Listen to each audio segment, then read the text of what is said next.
Aduh lamanya, aduh lamanya, aduh lamanya. Nak kena kira 1, 2, 3, 4, 5.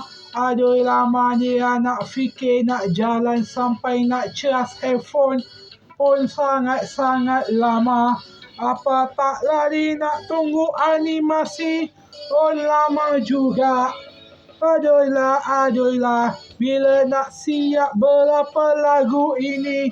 5 tambah 5 tambah 5 tambah 5 jadi berapa? Ku pun tak tahu, kok tanya suku. Kok tanya diriku, apakah pendapatmu tentang lagu-lagu ini? Memang lagu hanya idea. Bukan senang-senang nak buat lagu, apalagi nak kira lagu. Ginilah gitulah kini jalan-jalan. Aduh lamanya.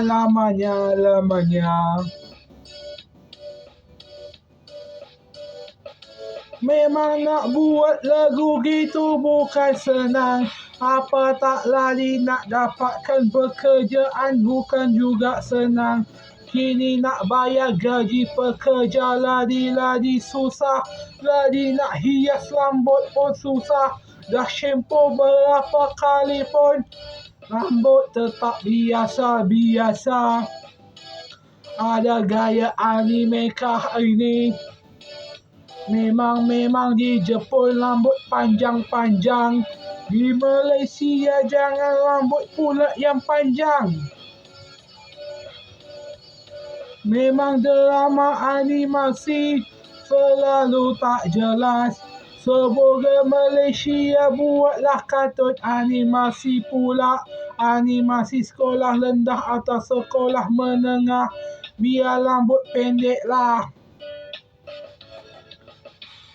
Memang sekarang budak-budak hanya minat yang cantik-cantik sahaja.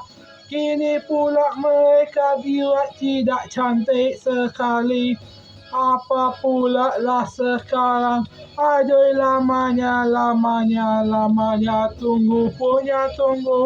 Aku harap adalah mesin animasi di Kedah ini. Gua mahu buat kartun gua sendiri. Oh. Kalau anda stres tengoklah lagu ini. Oh. Stres. Punya stres.